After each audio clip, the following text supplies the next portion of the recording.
Let's talk about Hebrews 6-4, where people like to use this to say that you can lose your salvation. It says, "For it is impossible for those who were once enlightened and have tasted the heavenly gift and were made partakers of the Holy Spirit and who have tasted the good word of God and the powers of the world to come, if they shall fall away, to renew them again unto repentance, seeing they crucify to themselves the Son of God afresh and put him to an open shame." At first glance, this passage, it can seem intimidating. It talks about falling away and crucifying Christ afresh. But here is the truth a few verses later. In Hebrews 6:9, it says, "But beloved, we are persuaded better things of you and things that accompany salvation." What accompanies salvation is security, is assurance. If you were truly saved by believing the gospel, then you do not need to worry and you are safe.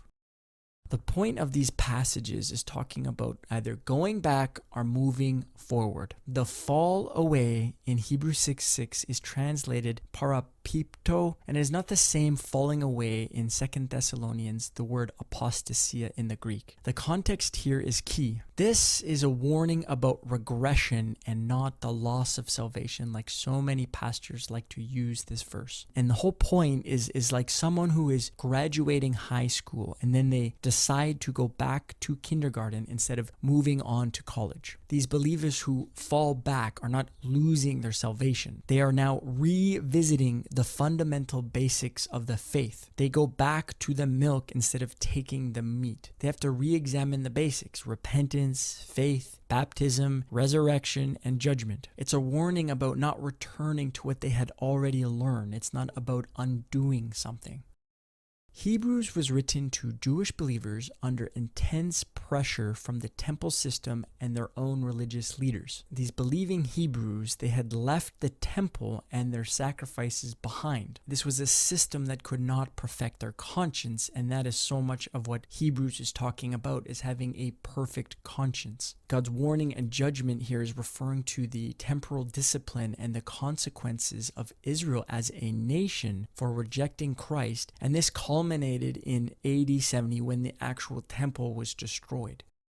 To focus in on these scriptures as if they are for individual salvation or eternal condemnation is not what they're meant for. The whole book of Hebrews is the complete opposite. It's actually about Christ's blood and how it is the true and final sacrifice. And his blood is giving us access to the holiest, and it purifies our conscience. It replaces the shadows of the law. Returning back to the temple, which these Hebrews were very much tempted to do, it wasn't about salvation. It risked God's temporal judgment on those who rejected his covenant, which again happened, and it was a very severe judgment when the whole temple system had fallen apart in 70 AD. And the phrase here that says, "renew them again unto repentance," can seem scary if it's misunderstood. Again, this is not talking about re-saving yourself again and again or earning forgiveness. Trying to re-repent is showing doubt in what Christ has already accomplished. It's like repeatedly asking, was Christ's death enough? And this is what the writer is warning against, about putting Christ to open shame. In other words, don't go back to the dead works. Don't go back to the temple system. It has no power to purge your evil conscience. But faith in the finished work of Jesus Christ is sufficient, and his blood can sprinkle our conscience, which is evil. The encouragement in this passage is that these Hebrews, they have partaken in the powers of the age to come. They have tasted the good word of God. They have been enlightened, and they have been made partakers with the Holy Spirit. He's showing them this is what you have. This isn't about losing salvation. It's about moving forward in faith and not turning back to the old temple system that produces no life. The book of Hebrews is amazing. It's painting a picture of a living sacrifice that is not bound by a temple or a priesthood, but in contrast, the person who is giving themselves up as a living sacrifice is freely able to access God through Christ's blood. They come forward by faith and they assemble with fellow believers, and though they may endure persecution, these are just the marks of growth and not a measure of earning salvation.